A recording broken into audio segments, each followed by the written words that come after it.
Shalom, welcome to Yeshiva Nar Shalom in Jerusalem. Everybody's getting ready for Rosh Hashanah. There's a lot happening, building, changing, always making things better. You know, it's a good feeling. It doesn't matter how much you accomplish. It's the fact that you're accomplishing. And that's true in Avodat Hashem, and it's true in the world the world that we're in for a while and the world we're going to. It's always getting better. Believe it, the Gan Eden gets better too. And we're starting a new Torah in Likutei Moharan, Pei Aleph 81, where the Rebbe tells us a very interesting concept. A concept about the soul and its relationship to other souls. And all levels, not just human to human. Human to the earth, human to the sky, human to the animals. There are many different layers of intersecting souls. V'ad Alu is Zeh v'Negev. They came up in the south. Of course, Am Yisrael coming out of Egypt. V'aleihem et Har, and they came up the mountain. Well, usually the mountain is Har Sinai, the Sinai mountain. But Rashi tells us, don't get so excited. They were at the Pasolet of Eretz Yisrael. That mountain is not really the essence of Eretz Yisrael, even though the Torah was given there. It was the excess of Eretz Yisrael, the roll-off, the rocks and the boulders that didn't make it in the border. But why is this important to us? V'aklal, the general position, shehadiburim shel tzaddik shemidaber b'Torah tefillah nikra Eretz Yisrael, because the speech of the righteous, the prayer and the Torah of the righteous, that's called Eretz Yisrael.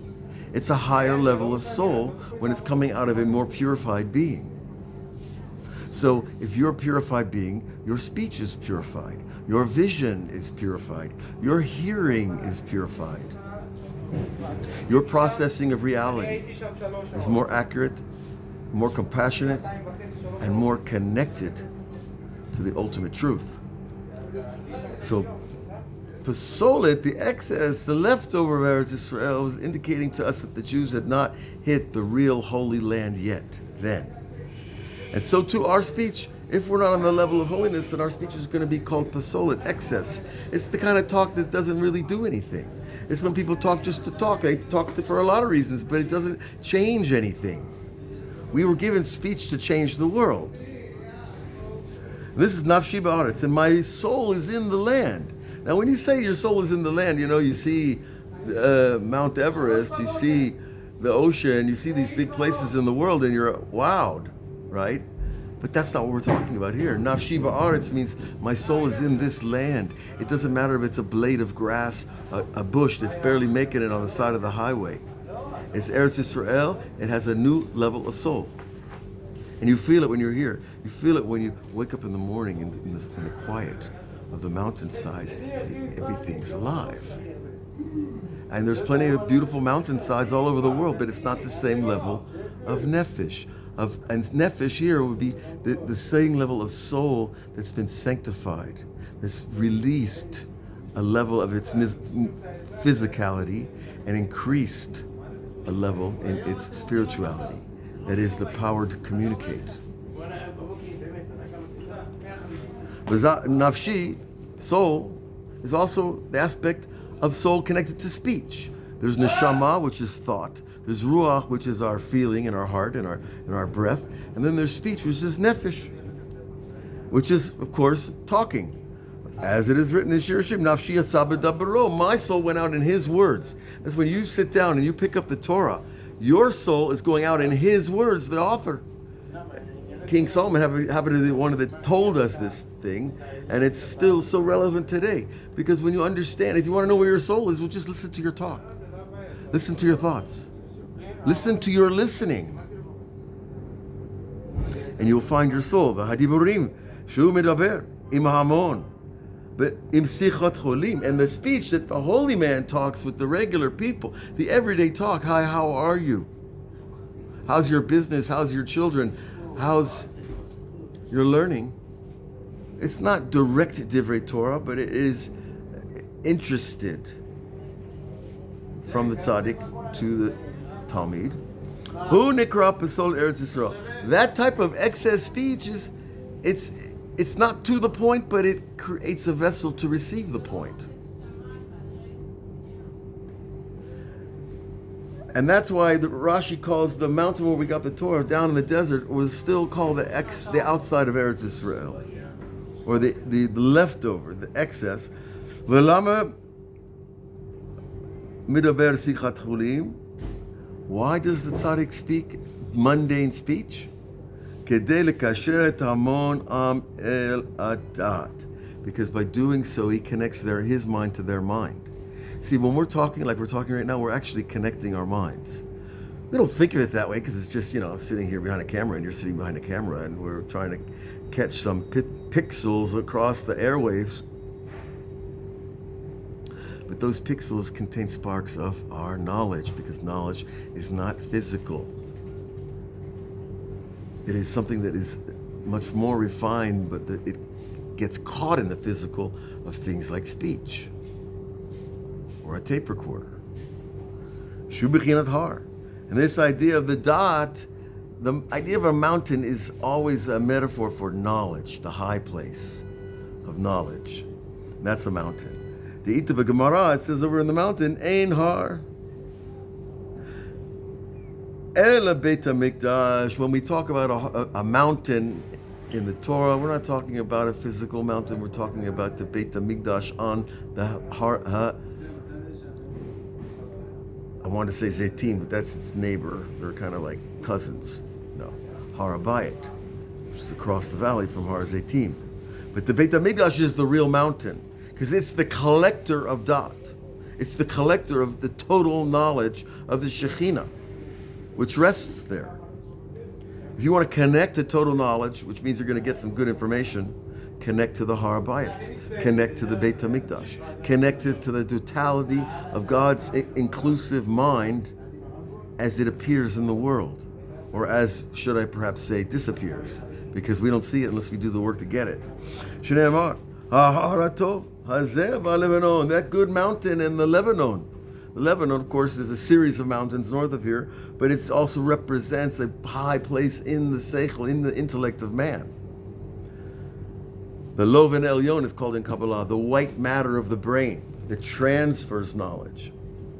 And the Holy Temple, of course, is the idea of knowledge, awareness, though. It's really the collector of wisdom and understanding and the processor of it.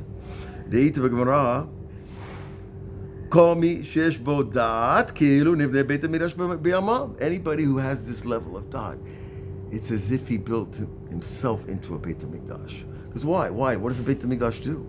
A Beit HaMikdash focuses our attention to receive atonement, to receive at one minute, to receive reunifying with our Father in heaven.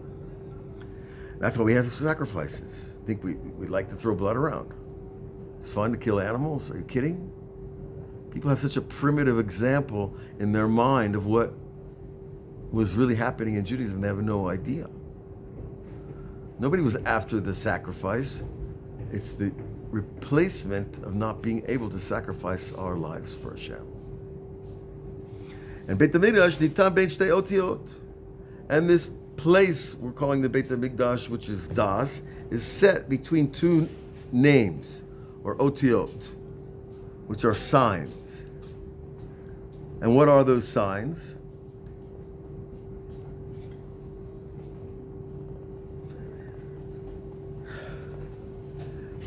כי עירי תורה ותפילה אי אפשר לקשרם אל שורשם מחמת שהם רחוקים מן האמת. Well, Torah and Tefillah are two of the signs of a Jew, like the two peyot. I used to have some little stringy peyot over here, I guess. With time, the shampoo does its job. But the two signs of your head, the two temples they used to call them, interesting they call them temples, are the two places which the Beit HaMikdash rests between, the automatic divine processor that elevates creation, which is your mind in its potential state, when it's used properly. So the state of the mind is called Dat, which is called Beit HaMikdash, which is called the place that we bring the Korban, our sacrifice of ego, before God. And this is the good mountain, the Lebanon, and it's this dot between the two signs. Call me, and as he repeats the idea, every person that has dot, it's as if he built the Beit HaMikdash, Beit HaMikdash nitan shtei otiot, dot nitan ben shtei otiot, ki al yedei Torah tefillah yefshar lekashram ki lashorsham bechamat shehem rechokim min emet. But the point, the hard part, the part he repeats here, is that these two signs of Torah and Tefillah, our speech and our mind, need to be connected together. It is not a one part of us job, you know. You ever hear people talk and they sound like they're in their head? You heard that phrase before? Or you ever hear people talk and they're all emotion, without forethought, without contemplation? That's what we're talking about here when there's a disconnection between the head and the heart, between the prayer, who I'm talking to, and what I'm saying.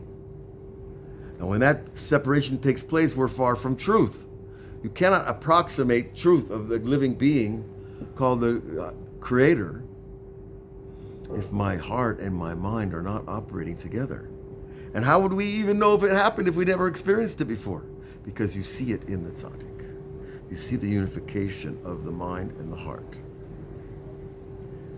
Medita B'Talmei HaMelech, and it's written in the Megillah, the second Megillah, about this king, Talmei HaMelech, כשחושיב 72 זקנים לכתוב ספר Torah.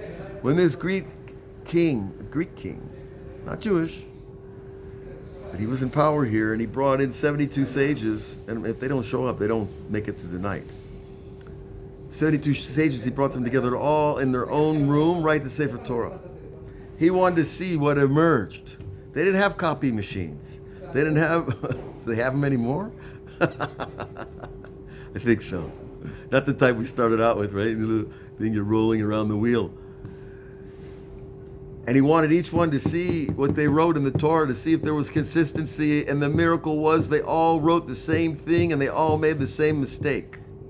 They didn't start Bereshit bara Elokim. In the beginning, God created. It started Elokim bara Bereshit. God created the beginning. Which you might say, why are we worried about the syntax? We know that in biblical language we can change the syntax of words. The noun could be first, the verb could be first, the object could be second. It doesn't matter. But it does matter. Because they all made the same mistake. And that was a miracle that God wanted to show Talmei HaMelech the consistency of the Torah. And he was like, okay, I trust you guys or know what you're doing. Right? You've got the whole Torah on your heart.